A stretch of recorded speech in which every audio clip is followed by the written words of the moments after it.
ništa seksao već neko vrijeme i mislim, moram se pohvaliti da jesam.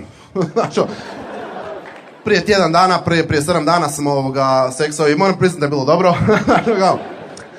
Sav sam se sredio, najbolje ponašanje, sve impresionirao sam ju, bila impresionirana, sam sebe sam impresionirao. I rekla je da se obavezno čujemo opet.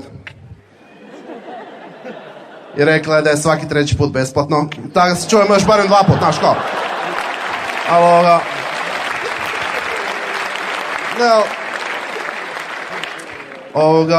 Mislim, to je kolega iz Bugarske, ja inače studirao sam bugarski, ne znam pričati ništa, ali sam studirao jer sam bio na Hrvatskom fakultetu, tako, uspješno sam studirao. I bio sam u Bugarskoj, imao sam terensku nastavu u Bugarskoj, meni je super, često pretpostavljam da idete, ste bili u Bugarskoj, šta? Ste bili? Meni je super da je ovo kod njih, da, a ovo ne, znaš.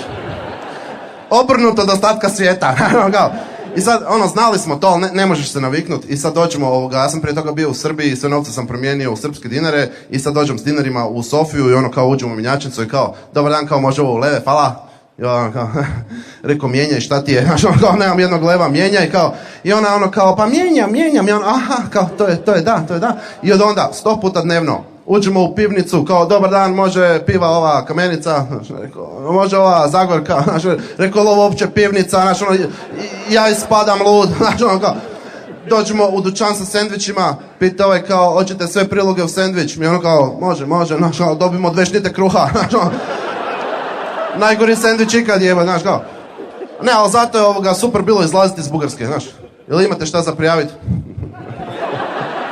Jebi se ti, znaš kao. Ne, da, hvala, ali hvala, može, super.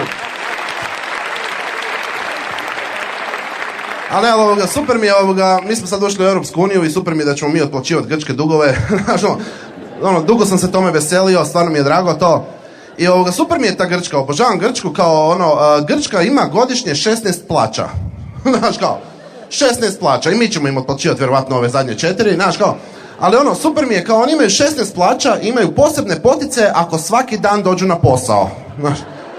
I ako ostanu puno radno vrijeme, znaš, i onda se čude zašto su u krizi, znaš kao, ne, super mi je, znaš, oni sad očekuju da ćemo mi u Europskoj uniji otplaćivati dugove, znaš, kao halo, kao, nama treba 500 milijuna eura, kao znaš, možete nam dati te novce iz Europske unije, znaš, kao, a ne može, kao, pa otkuda ja isplatim 16. plaću ljudima, znaš, pa 16. mjesec je najteži, jeba, znaš, tako da drago mi je da smo, hvala.